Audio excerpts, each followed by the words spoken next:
السلام علیکم عزیز طالبات، سال دوم FSC پری میڈیکل سیکشن ہے۔ آج کا ہمارا ٹاپک ہے مضمون فرد قائم ربط ملت سے ہے۔ سب سے پہلے آپ اس کے عنوان پہ غور کیجئے گا۔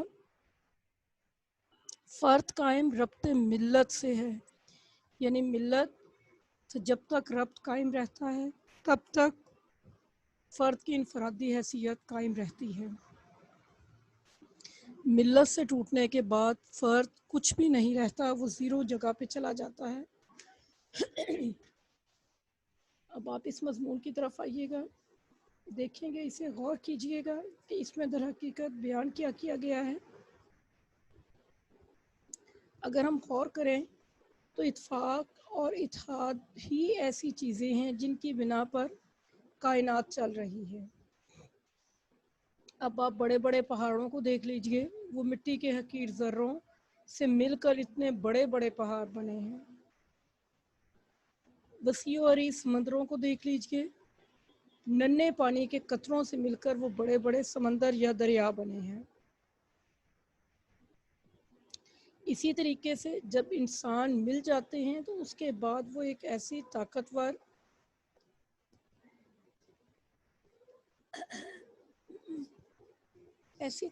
فوج بن جاتے ہیں کہ اپنی راہ میں آنے والی تمام رکاوٹوں کو پار کرتے چلے جاتے ہیں۔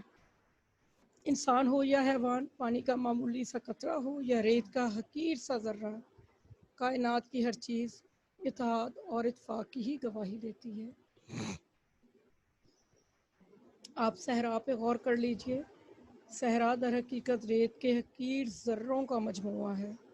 یہ حقیر ذرے آپ ایک آدھ چٹکی ریت کی اٹھا کے ہاتھ پہ رکھیں، آپ کے لیے یہ کوئی معنی نہیں رکھے گی، لیکن جیسے ہی یہ حقیر ذرے مل کے آندھی کا روپ دھار لیتے ہیں تو ہمارے دل دہل جاتے ہیں۔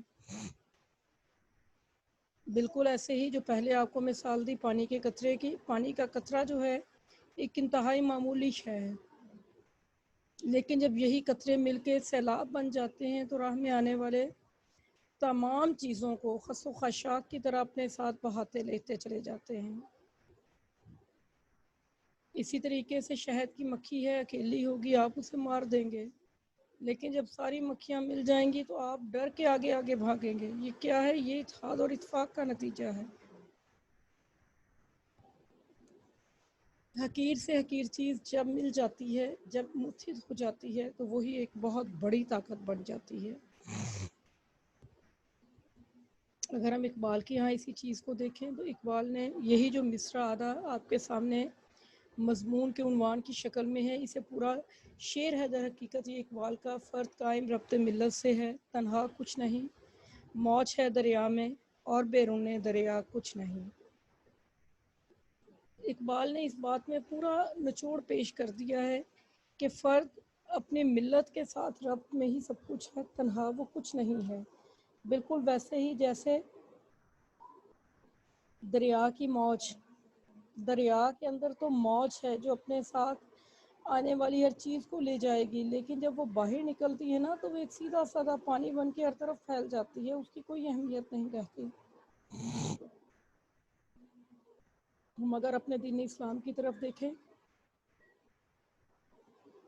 قرآن پاک میں واضح اس بات کا اشارہ کیا گیا، وَاعْتَصِمُوا بِحَبْلِ اللَّهِ جَمِيعًا وَلَا تَفَرَّقُوا، تم سب مل کر اللہ کی رسی کو مضبوطی سے تھامے رکھو اور تفرقے میں نہ پڑو۔ اللہ تعالیٰ نے یہ واضح بات بیان کی ہے کہ جب تک انسان متحد رہتا ہے تب تک ہی وہ کامیاب ہے۔ انسان کا اتحاد ہی در حقیقت اس کی کامیابی کی ضمانت ہے۔ پیارے نبی صلی اللہ علیہ وآلہ وسلم جب دنیا میں تشریف لائے، کفار مکہ مختلف قبائل کی شکل میں موجود تھے۔ چھوٹی چھوٹی باتوں پہ ہونے والے جھگڑے بہت لمبے عرصے تک چلتے تھے، لیکن یہ رحمت للعالمین حضرت محمد صلی اللہ علیہ وآلہ وسلم کا ہی فیض تھا کہ اہل عرب جو تھے وہ ایسے متحد ہوئے کہ عرب قوم پوری دنیا پہ حکومت کرنا شروع ہو گئی۔ یہ عربوں کی بہت بڑی کامیابی تھی کہ ایک طرف تو انہیں